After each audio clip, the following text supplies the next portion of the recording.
Hello மக்களே, வணக்கம். அன்னபூர்ணா ஹோட்டலில் வந்து நம்ம இன்னைக்கு லைவாக பார்க்க போகிறோம். நம்ம ஹோட்டலில் வந்து ஆன்லைன் மட்டும்தான், ஸ்விக்கி ஜொமேட்டோ ஆர்டர் மட்டும்தான் எடுக்கிறோம். இப்போ நம்ம மாவு எப்படி ப்ரிப்பேர் பண்ணுறதுன்னு பார்த்துக்கலாம். ஃபஸ்ட்டு நமக்கு தேவையான அளவு மாவு எடுத்து வச்சுக்கிட்டு தேவையான அளவு உப்பு போட்டுட்டோம். இப்போ நம்ம இதில் கொஞ்சம் லைட்டாக சோடா மாவு கலக்க போகிறோம். நான் லிக்யூட் டைப் தான் யூஸ் பண்ணுவேன். நீங்கள் டைரெக்டாக போடுவீங்க, நான் தண்ணியில் கரைச்சி தான் சோடா மாவே போடுவேன். எப்படியும் அப்படி போட்டிங்கன்னா இன்னும் இட்லி நல்லா சாஃப்டாக வரும். ஸோ சோடா மாவு போய் விடுறதுனால அங்கங்கே கட்டியாக மஞ்சளாக வந்துடும். ஸோ நீங்கள் இந்த மாதிரி கரைச்சி ஊற்றுனீங்கனாக்கா இட்லி இன்னும் சாஃப்டாகவும் கலர் மாறாமல் அடியிலேயே அந்த சோடா மாவு தங்கிடும். அதை விட்டுடுங்க. கடைசியாக நீங்கள் வந்து கீழே ஊற்றிடலாம். ஸோ லிக்யூடாக இருக்கும்போது நீங்கள் ஊற்றினாக்கா இட்லி இன்னும் நல்லா சாஃப்டாகவும் இருக்கும், டேஸ்ட்டாகவும் இருக்கும்.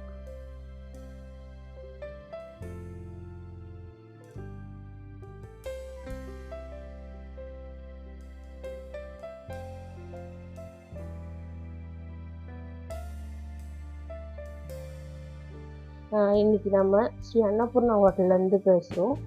இன்றைக்கி நம்ம என்ன பார்க்க போகிறோன்னு பார்த்தீங்கன்னாக்கா தட்டு இட்லி. நம்ம வந்து டேக் அவே கிடையாது, only Swiggy Zomato online order மட்டும்தான் நம்ம பார்க்குறோம். ஸோ நம்ம எப்பயுமே ஃப்ரெஷ்ஷாகவும் இன்ஸ்டண்ட்டாகவும் டக்குன்னு செஞ்சு கொடுக்குற மாதிரி மெத்தடில் தான் நம்ம ஹோட்டல்லேருந்து இப்போதைக்கு ரன் ஆகிட்டுருக்கு. ஸோ நீங்கள் எப்போ வந்தாலும் ஃப்ரெஷ்ஷாக தான் கிடைக்கும். ஸோ நீங்கள் ஆர்டர் பண்ணுறதுனால ஸ்விக்கி ஜொமேட்டோலேருந்து ஆன்லைனில் ஆர்டர் பண்ணி ஸ்ரீ அன்னபூர்ணா ஹோட்டல் வெஜ். இது வந்து சாஃப்டாக வரதுக்கு இதுதான் தச்சு ஊற்றணும். சோடா மாவு மட்டும்தான் நம்ம சாஃப்டாக வரும். மற்றபடி வேறு எதுவுமே நம்ம நிறைய பேர் வந்துட்டு நிறைய மிக்ஸ் பண்ணுவாங்க இட்லி சாஃப்டாக வரணுன்றதுக்காக. அது மாதிரிலாம் எதுவுமே கிடையாது. நம்ம உப்பு, சோடா மாவு, தேவையான அளவு சோடா மாவு மட்டும் ஆட் பண்ணாலே போதும். எப்பவும் போல் இட்லி சாஃப்டாக வரும். இதுதான் ஹெல்த்தியும் கூட. நம்ம எக்ஸ்ட்ரா ஆட் பண்ணி இட்லி வந்து நல்லா பூ மாதிரி வரணுன்றதுனால நமக்கு ஹெல்த் இஷ்யூ வரும். ஸோ அதனால் நீங்கள் சோடா மாவு, உப்பு மட்டும் நல்லது.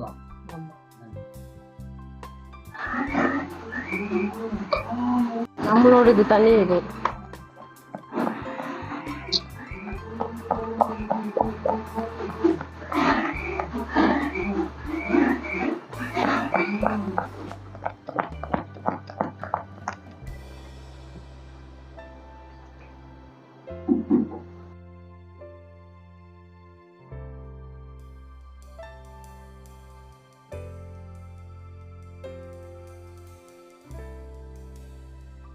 பிளேட்டு நாம வந்து நிறைய பேர் வந்து இந்த தட்டு வந்து மோல்டிங் டைப்ல வாங்கிட்டு அப்படியே டைரக்டா ஊற்றுவாங்க. அது ஊற்றும் போது என்ன ஆகும், நம்ம அந்த அடியில் நம்ம வேகும் போது துணியில் வேக வைக்கிறதுக்கும் தட்டில் வேக வைக்கிறதுக்கும் நிறைய டிஃப்ரென்ஸ் இருக்குது. ஸோ நமக்கு அந்த பபுள்ஸ் விழும்போது தான் ஓட்டையாக விழும் இட்லியில். அப்போ தான் நமக்கு நல்ல சாஃப்டான இட்லி கிடைக்கும். ஸோ நம்ம அப்படியே டைரெக்டாக தட்டில் ஊற்றுறதுனால முழுன்னு கிடைக்கும், சாப்பிடவும் முடியாது. ஒரு இட்லி சாப்பிட்டாலே ஒரு மாதிரி திம்முன்னு ஆகிடும். ஸோ நம்ம துணி போட்டு நம்ம இட்லி ஊற்றுறதுனால இன்னும் நல்லா சாஃப்டாக இருக்கும். இது எதுக்கு நாங்கள் வாங்கினோம்னா, ஆவி இது உள்ளே போய்கிட்டு வேகிற மாதிரி தான் நம்ம இந்த பிளேட்டே வாங்கினது. ஸோ நம்ம மோல்டிங் டைப் இல்லாமல் இந்த பிளேட் எதுக்காக வாங்கினதுன்னா, இது வந்து சீக்கிரமாக வேகிறதுக்காகவும் நல்லா யூஸ்ஃபுல்லாக இருக்குன்றதுக்காகவும் தான் நம்ம இந்த பிளேட்டு இந்த மாதிரி மெத்தடில் வாங்கினது.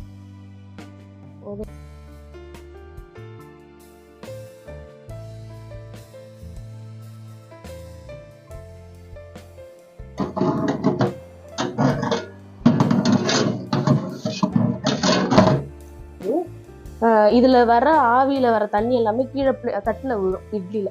ஸோ விழும்போது என்ன ஆகும், நடுவில் வந்து ஓட்டை விழும். நம்ம புடும்போது குழன்னு இட்லியில் வந்து நம்ம சாப்பிடவே தோணாது. நமக்கு ஒரு சில வீட்டிலலாம் என்ன ஆகும்னா, அப்படியே விழும்போது அந்த தண்ணி விழும்போது குழன்னு ஆகிடும். ஸோ இந்த பிளேட் நம்ம வந்து ஒரு தட்டு வைக்கும் போதும் நான் ஒரு பிளேட் வந்து கேப்பில் வைப்பேன். ஸோ அதை நான் அடுத்து காட்டுறேன். நார்மல் இட்லி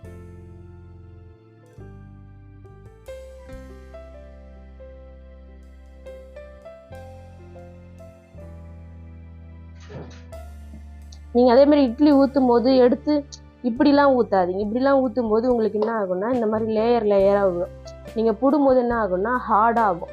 ஸோ நீங்கள் எடுத்து இப்படி ஊற்றணும், கீழே வச்சு ஊற்றணும். நம்ம பிளேட்டில் வந்து இந்த கரண்டி வந்து படும்போது தான் அப்படியே ஒரே ஈவனாக வந்து இட்லி முழுமுன்னாகும். இங்கே பாருங்கள், இதுக்கும் வித்தியாசத்தை பாருங்கள்.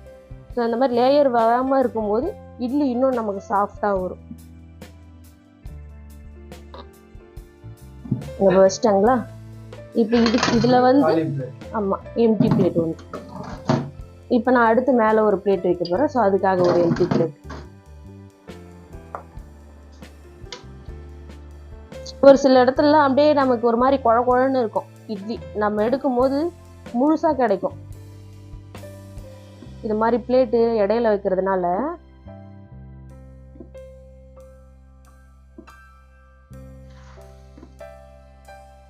அதே மாதிரி நீங்கள் இப்போ வேக வைக்கும்போது தண்ணி ஆவியிலே சீக்கிரம் வந்துடும். ஸோ தண்ணி கொதிக்கிறதுக்கு முன்னாடியே நீங்கள் வச்சுட்டிங்கனாக்கா இட்லி வந்து சாஃப்ட்னஸ் வராது, ஒரு மாதிரி ஹார்டாகிடும்.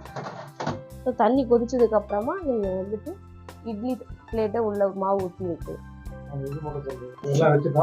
இப்போ இட்லி நம்ம வச்சுட்டோம், அதாவது நம்ம தண்ணி கொதிச்சதுக்கு அப்புறம் தான் நம்ம வந்துட்டு இட்லி உள்ள வச்சிருக்கோம். ஸோ இதுல இருந்து கரெக்டாக 10 நிமிஷம் தான்.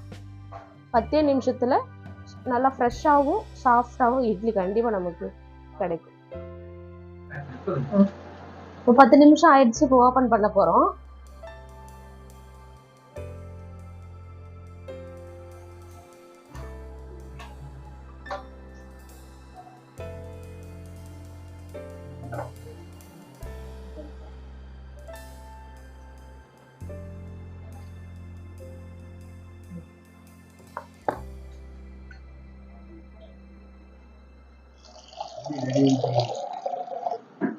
நமக்கு சூடான ஃப்ரெஷ்ஷான தட்டு இட்லி கிடைச்சிருச்சு, வந்துடுச்சா?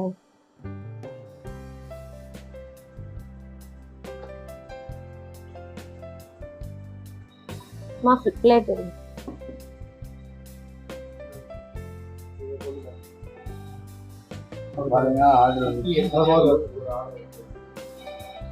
இப்போ பாருங்க, நமக்கு ரெடி பண்ணிகிட்டே இருக்கும்போது இப்போ ஆர்டர் வருது. பார்த்தீங்கன்னா ஜொமேட்டோலேருந்து ஆர்டர் வருது. 4 இடியாப்பம் ப்ளஸ் 30 டீ. ஸோ நம்ம வந்து 34 மினிட்ஸ் கொடுத்துருக்கோம் ப்ரிப்பேரிங் டைம். ஏன்னா இப்போ இனிமேல் நம்ம ஃப்ரெஷ்ஷாக ரெடி பண்ண போகிறோம்.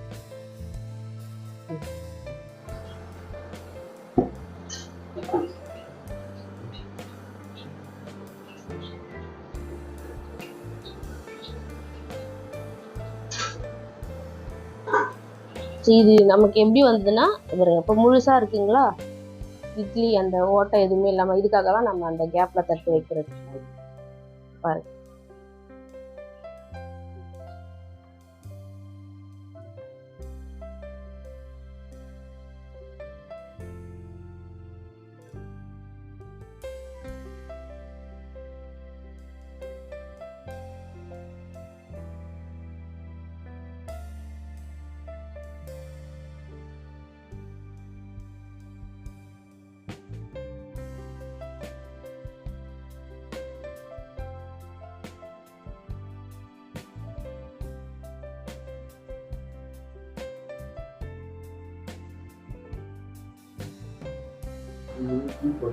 இது வந்து கீ பொடி தட்டு இட்லி, நார்மல் தட்டு இட்லி.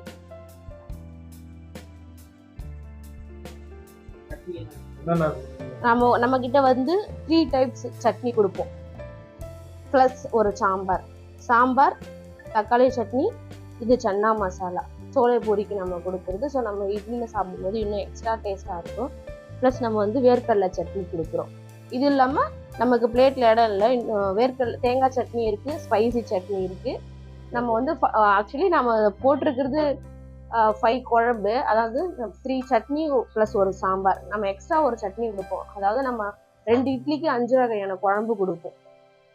நம்மக்கிட்ட அதான் ஸ்பெஷல்.